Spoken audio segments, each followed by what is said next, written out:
Hallelujah, Lord. Maraming salamat po sa umagang ito, Panginoon. Kami po ay pinagkati po niyo, Panginoon, sa taong ito, Panginoon.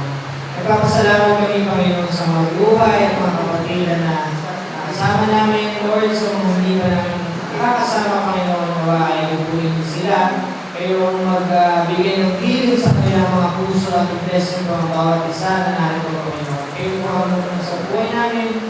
Kayo po ang magputawi sa aming mga labi, Lord, at manguna po at maging reflection ka para sa aming glorification, O God, Lord, at sa aming katawan ng panglain, Panginoon. Lord, nagpapasalamat kami this morning. Pinapatuloy ka namin at pinapasalamatan sa pangalan ni Jesus. Amen. Palakpakan muna natin ang ating Panginoon.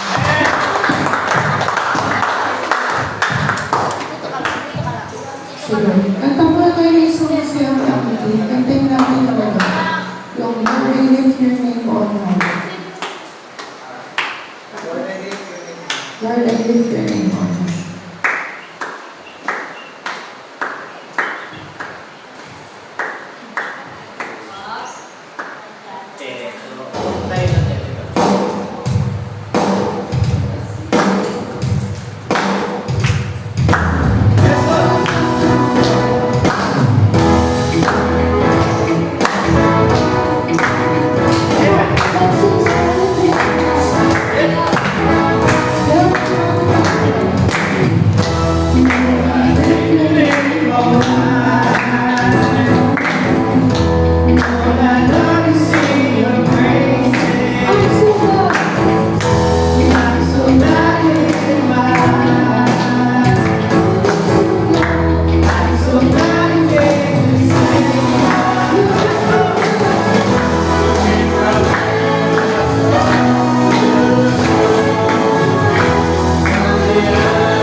Marlies. Kantahin natin yung Marlies.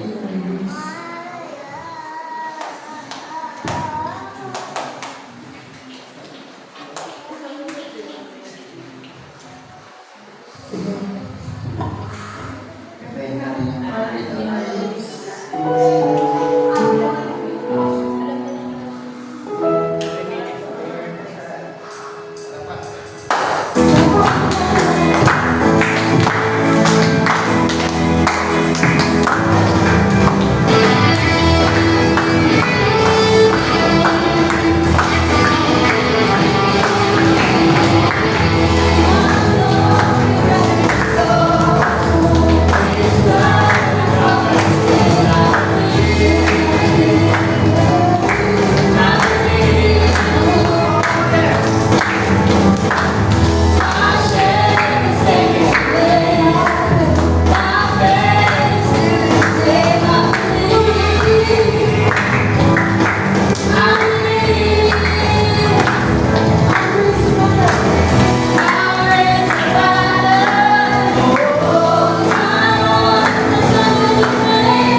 Habang kinakanta po natin itong Eagle Swings, damdamin pa natin yung pasensya. Huwag natin.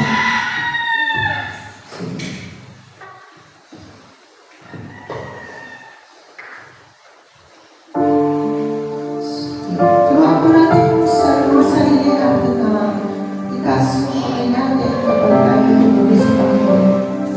namin kayo mag-attach. Okay?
Lakas yung lahat. Amen.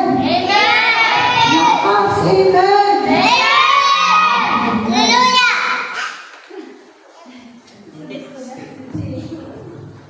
Kumanta tayo ng isang masayang awitin.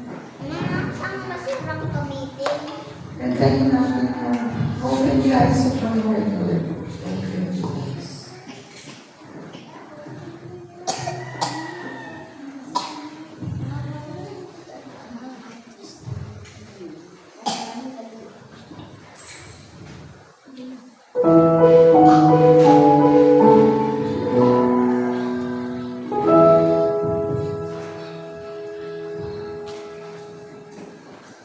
Habang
Sino po yung mga naghanda ng testimony report?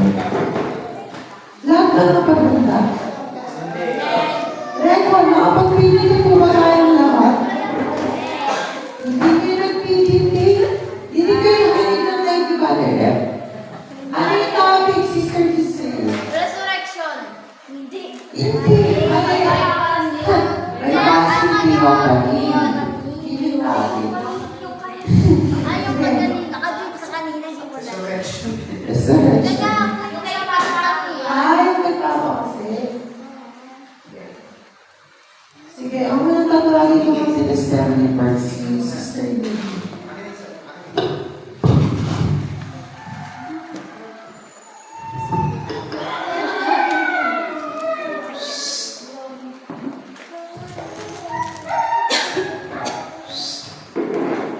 So, yung ito testimony report ko na lang, yung second seal. Yung nakaraang linggo, yung testimony ko, yung first seal. Ngayon naman, yung second seal. So, yung second seal nga, mababasa natin yun sa Revelation 6 verse 3 to 4.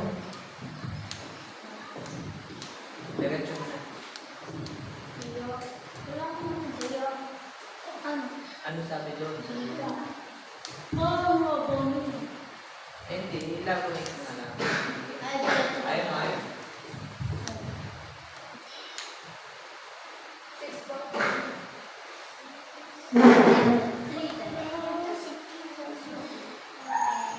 At nang buksan niya ang ikalawang tatak ay narinig ko sa ikalawang nilalang na buhay na sinasabi, halika. At may lumabas na ibang kabayo, na kabayong mapula. At ang nakasakay dito ay pinagkaloobang magalis sa lupa ng kapayapaan at upang mga patayan ang isa't isa at binigyan siya ng isang malaking taba. So yung second seal nga, ito nga is yung red horse rider. Kasi nga, yung simbolo nga kasi na red is blood, war, and persecution. So, yung nakasakay nga sa red horse rider, si Satanas pa rin. Kasi nga, nagpalit nga siya sa white na religious deception tulad nga na bloodshed. Nung nagsimula nga yung Roman Catholic Church, dun nga napagplanuhan na patayin nga yung mga Kristiyano kasi nga yung mga Kristiyano against nga sila sa turo ng mga Roman Catholic. Nung mula pa nga kay St. Agustin, noong 380 to 1850 AD, mahigit 68 million nga na protestante yung pinatay ng mga Catholic Church o yung mga Roman Church dahil nga against nga sila sa turo ng Catholic. Yung mga Kristiyano, against nga sila sa turo ng Catholic. So yung nakasakay nga sa red horse rider, si Satanas Gayon. Yun lang. Bakit pula? Bakit pula? Ay pa! Kasi nga, yung simbolo nga ng pula is blood, war, and deception. Ay, sorry, ito.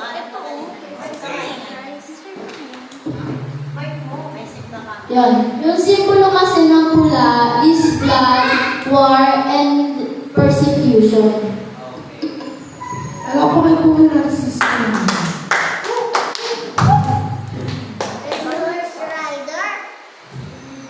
Next po si Sister Lily.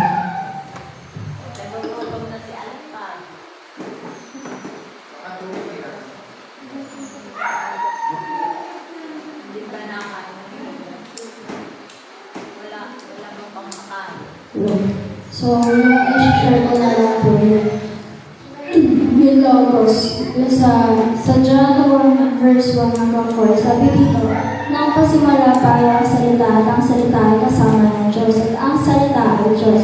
Sa pamamagitan niya ay ginawa ang lahat ng bagay. Kung wala siya, walang anumang nilikha.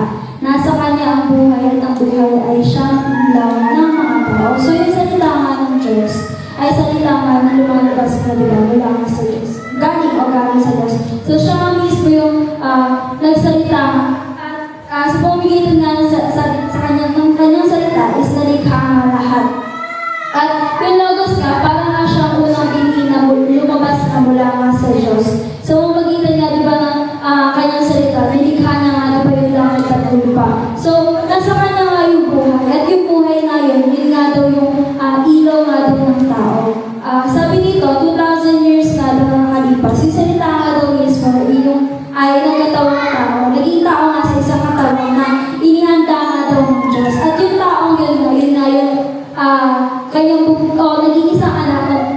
si Jesus Christ. So sabi dito sa John 1:14, at ang salita ay nagkatawang tao at tumira sa gitna natin. Nakita natin ang kanyang kaluwalhatian bilang buktong na anak ng Ama, puno ng biyaya at katotohanan. So yung salita ng Diyos nga ay buhay nga at kapangyarihan ng Diyos. Kaya nga sa pamamagitan nga diba ng kanyang salita, nagpapakita nga yung Diyos sa laman. Nagpapakita siya through Jesus Christ. No? Yung kanyang So, yung salita nga ng Diyos, binigay nga para nga ipakita nga, di ba, kung sino siya at yung kanyang kabutihan, kabanalan, pag-ibig, biyaya at kapangyarihan. So, sa pamagitan nga ng kanyang salita, yung Diyos nga ay hindi nga nakikita o hindi nakikita, nagkikita nga sa kanyang mga gawa. Yun lang po. Sige, maraming salamat po sa mga po. Sunod po si Sister Jason.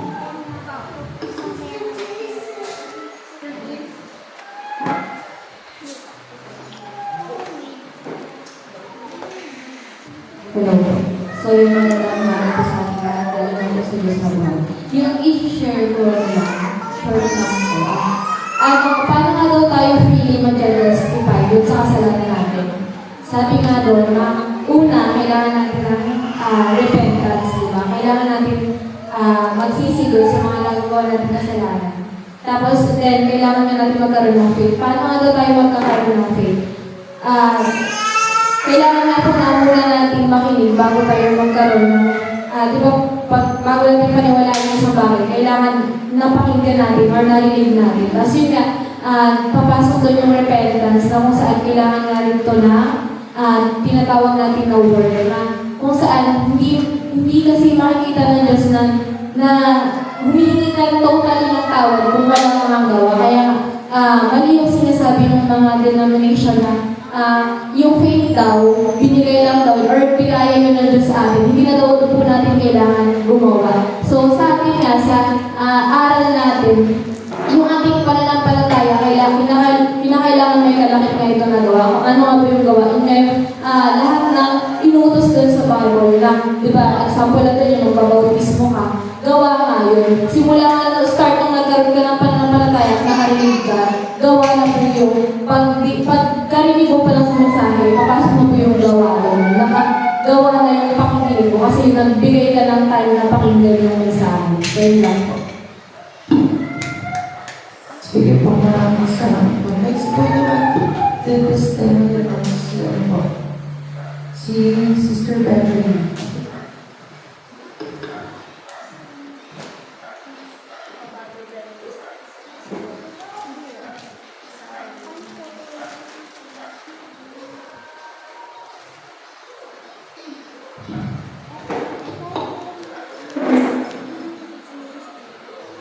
Ayun po. Magandang umaga po sa akin mga sa Diyos ng buhay. So yung ano lang po, yung verse lang po na ngayon pag-case, pag lang po siya sa 1 Corinthians 5 verse 5. 1 Corinthians 5 po, tsaka verse 5.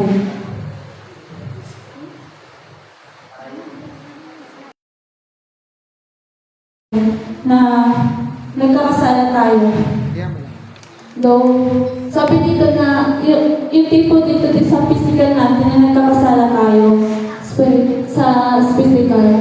Pero daw kapag tayo ay spiritually nagmamature tsaka spiritually tayo na yun yung pinatutunan ng pansin natin.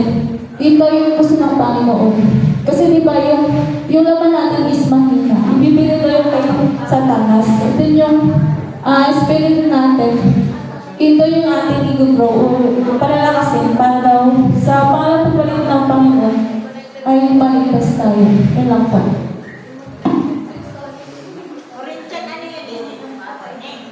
Sige po, next po si Sister Giselle.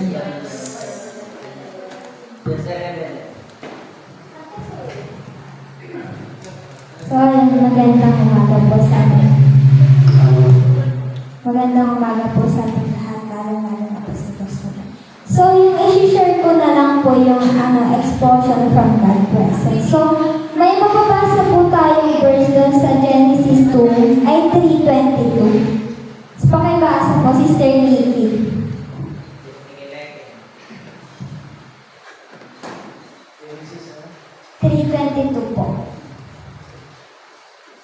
Allen. Ano pangalan mo? At sinabi ng Panginoon, at sinabi ng Panginoon ko Diyos, na ito, parang isa sa atin. Na nakakakilala ng mabuti at mga masama. At baka ngayon, lunad ang kanyang kamay at kumitas naman ang bunga ng punong kahoy ng buhay at kumain at mabuhay.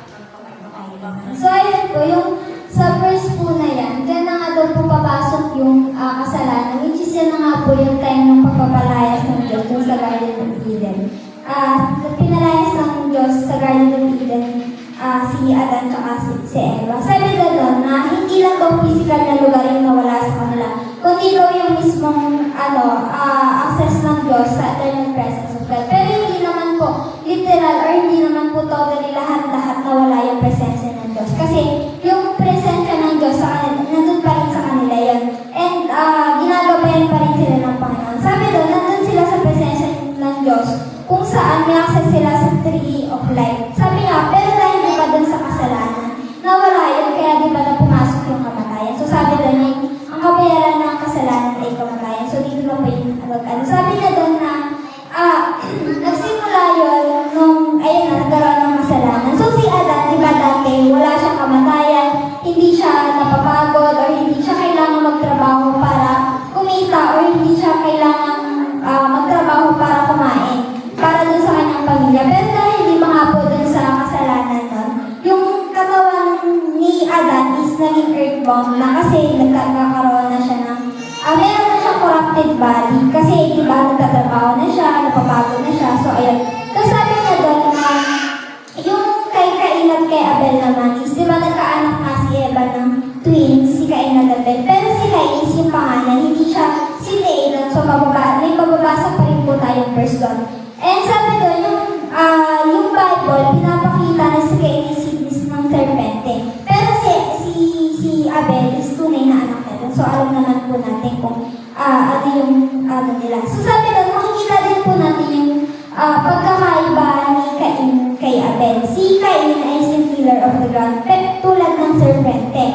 Diba, si Abel naman is yung shepherd siya, gaya ng kanyang ama na si Adan. Kasi si Adan, meron siyang dominion sa mga animals, which is malalapit siya doon sa mga Tapos sabi niya doon, nag-offer sila ng, alam po natin na nag-offer sila ng parehas na sacrifice sa Diyos. Pero dahil nga doon kay Cain na, dahil doon sa, hindi niya sa pagsunod sa Diyos, is hindi tinanggap ng Diyos yun. Kasi nga diba, yung puso niya is hindi sa Diyos, hindi siya sumusunod sa Diyos. Then si Cain naman is diba, ay si Abel naman, nag-offer siya ng tupa, which is inaccept yun ng Diyos. Kasi diba, yung puso ni Cain is, ay Abel is pure siya, sinusunod niya yung Diyos, kagaya ng kanyang ama. Pero diba, nagkaroon na ng kasalanan, kaya nawala din yung, nagkaroon ng kamatayan. Tapos sabi doon na, sabi niya, kung gagawin mo ang tama, magtatanggap ka rin, at if you're not placing offering na nakaabang. Pero kasi diba, sabi si Cain is gaya ng ama ng serpente, proud siya na matigas yung ulo niya, naiingit siya dun sa kanyang kapatid, and kaya nga diba pinatay niya si Abel. Sabi niya doon, sabi sa Bible, sa 1 John 3:12, si Cain ay wicked one. His rejection of God's way ay naging dahilan ng first murderer. At kaya di ba na nangyari hanggang ngayon is maraming tao pa rin ang pumapatay at nagkakaroon ng matinding kasalanan, kagaya di ba ng ginawa ni Cain. So sabi niya doon na yung iba is pinipili nila yung sarili nilang relihiyon, or minsan wala silang pinipili ng relihiyon. Hindi sinusunod lang nila is yung kanilang paniniwala. So yun lang po.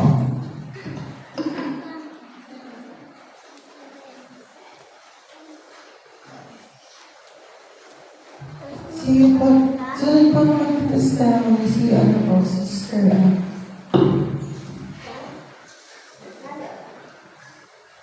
Sige,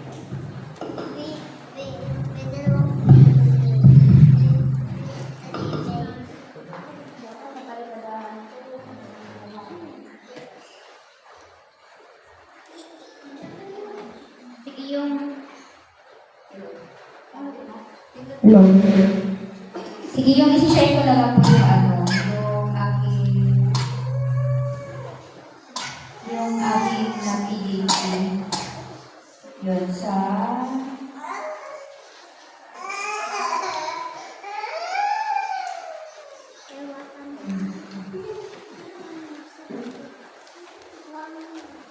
napili ko sa Apostolic Doctrine. Sa Apostolic Doctrine, di ba, sa pinaka-first page na is bago dun sa Godhead, sa Bible. So, dito tayo sa Godhead. So, ito yung, sa God, yung mga patunay ko na iba si Jesus Christ dun sa kanyang Father. So, sabi doon sa John 17:3, sabi niya, and this is life eternal, that they might know thee, the only one true God, which is, the one true God is yung ating Father, and Jesus Christ who the one. Sige, pabuksan na ba? John 17:3.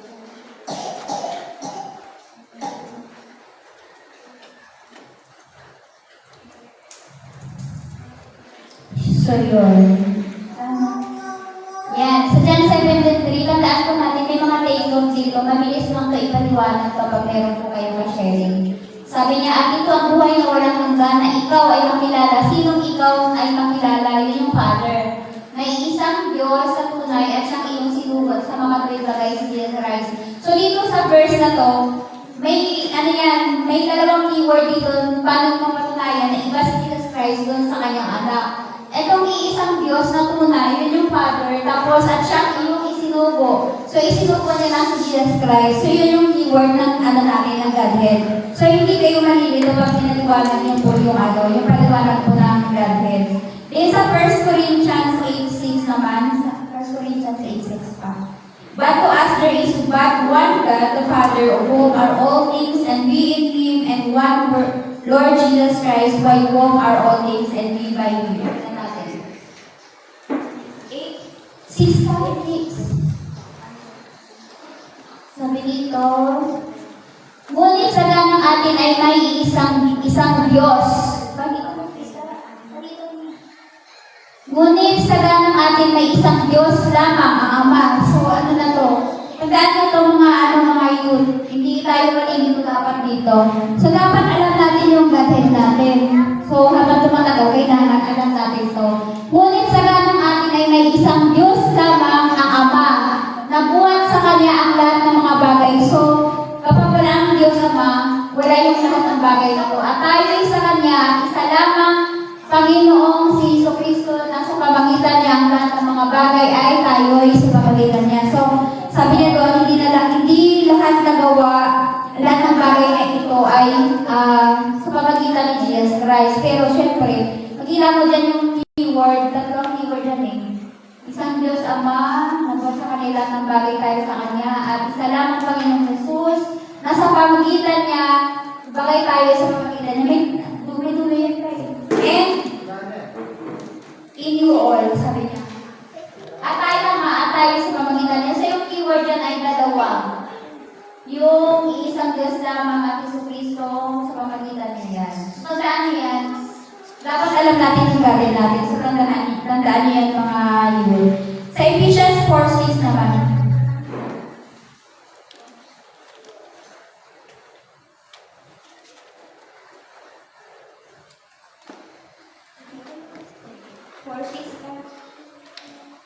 Ephesians 4:6, isang Diyos at Ama ng lahat. So, sino yung isang Diyos at Ama ng lahat? Yung Father. Na siya ay sumasa-ibabaw sa lahat at sumasa lahat at nasa lahat. So, yung niyan, yung verse, ang Ephesians 4:6 ay patungkol lang yan sa Ama. So, yan lang yung i-share ko. So, maraming pagpatunayan, pero tatlong verse lang yung ibibigay ko na yan lang. Sige. Nais pa si Brother Patrick.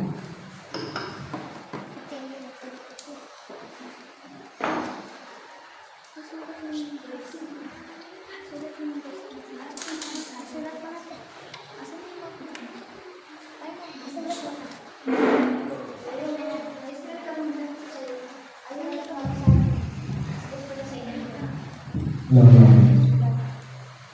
So yun nagkakita pa lang sa nila sila.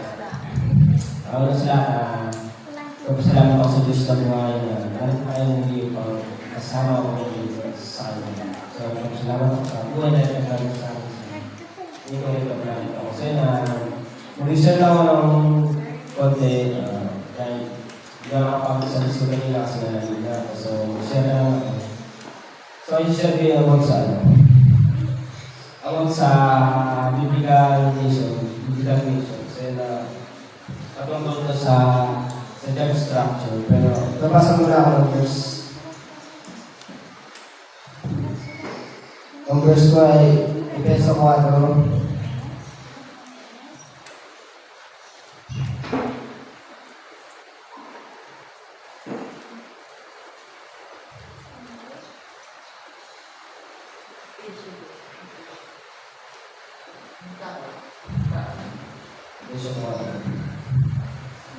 So sabi dito sa Ephesians 4:1, "Maraming na sa inyo ako bilang Diyos sa Panginoon, na kayo magsilakad ng narapat sa pagkakawag ko sa inyo yung tinawag." Verse 2, "Na buong kapabaan at kabuuan may pagpapahingkod ng mga pagkaan kayo sa pag-ibig." Verse 3, na pasakitan ninyo ingatan pagkakaisa sa Espiritu sa tali ng kapayapaan. 4. May isang katawan sa Espiritu gaya naman ng pagkatawag sa inyo, isang pag-asa ng pagtawag sa inyo. Sa isang Panginoon, sa isang pagtaya, sa isang bautismo. So, tinutukol dito sa biblical mission, dito makasok yung ang bawat isa yung magkaroon naman ng vision, goal, of district line. So, ano nga ba yung tinutukoy sa vision, goal, of district line? Sinasabi dito na dapat hindi ka lamang sa sarili mo o sa labas dapat maging sa pamilya mo, then lalo sa Diyos dapat maayos ka. Dahil isang tao o isang Kristiyano, kung pumasok siya sa isang church, magkakaroon siya ng perfection na sinasabi doon sa verse na ito, sabi doon na once na sa Kristiyano pumasok sa church, dapat siya maging karapat-dapat sa Diyos, then magkaroon siya ng kasakgalan, then magkaroon siya ng calling election din, obey sa Diyos. Kailangan niyang sumunod sa Diyos, kung ano yung inuot sa Kanya. Then pagkatapos ito, papasok ko sa Matthew 28:19 na sabi na kung saan natin ko sa Matthew 28 ay pupunta sa structure of the church na sinabi sa Matthew 28. Kumain kayo at gawin ninyong alagad.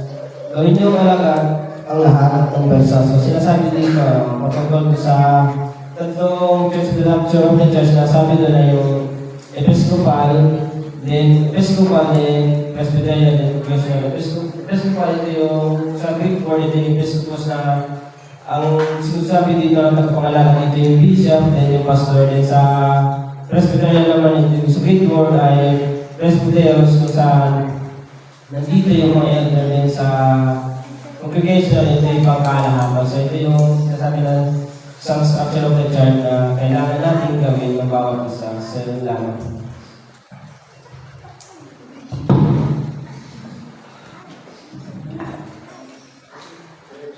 Sige po, yun po. Ginagawa ko po yung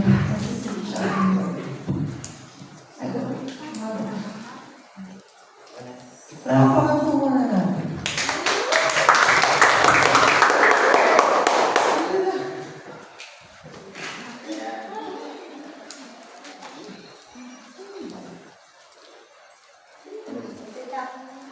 Hello. Shall we shout, praise the Lord? Praise the Lord! Praise the Lord! Amen. Sino masaya ngayong umaga? Sila nila? Amen! Hallelujah! Hallelujah. Sige. Tayo muna yung mag-pray. Tuloy tayo sa mga ito. Panginoon, maraming salamat Lord sa pagkakataon muli. Matulog sa inyo, Panginoon. pagbahagi ng sa inyo, Panginoon. Lord, mamalakas sa buhay namin. Kayo po ang matawi sa aming mga laging mga binigasin namin salita, Panginoon, ay makapagpalakas sa mga kapatid at ang hiling ng inyong Holy Spirit, Panginoon, ay mamuno sa aming buhay. Lord, paspasan mo kami sa mga ito at kayo po ang mamuno sa buhay namin. In Jesus' name, we pray. Amen. Palakpakan muna natin ang mga panglakas.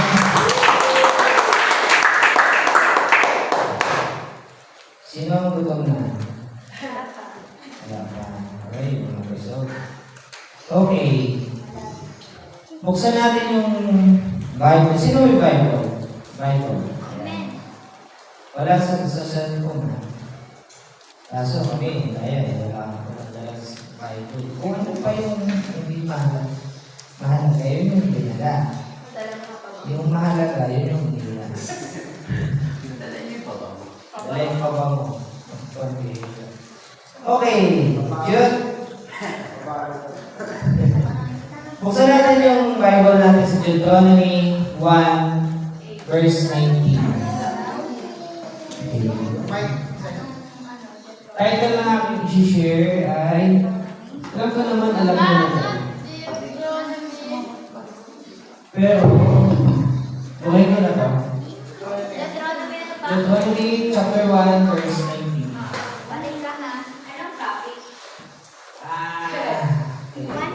Tatatos ko to sa hukom. 19?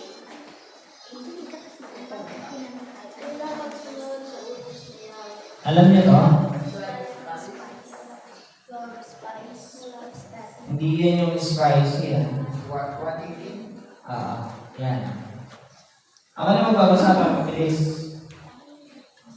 At aming iniutos sa inyo ng panahong yaon ang lahat ng mga bagay. 19. Ayan. At tayo ay naglakbay mula sa Horeb at ating tinahakya ang buong malawak na kakilakilabot na ilang na inyong nakita sa daan patungo sa lupain mabuhol ng mga Amoreo na gaya ng inutos ng Panginoon nating Diyos sa atin at tayo'y dumating sa Cades Barnea. Okay, alam niyo yung Cades Barnea?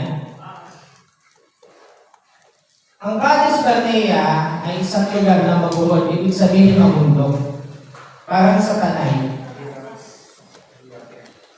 Parang sa Tanay, yung sitwasyon, parang malayo doon sa syudad. Pero sabi doon sa talata, ang pagkakaintindi sa Cades Barnea ay perfect. Paano yung perfect? Yan.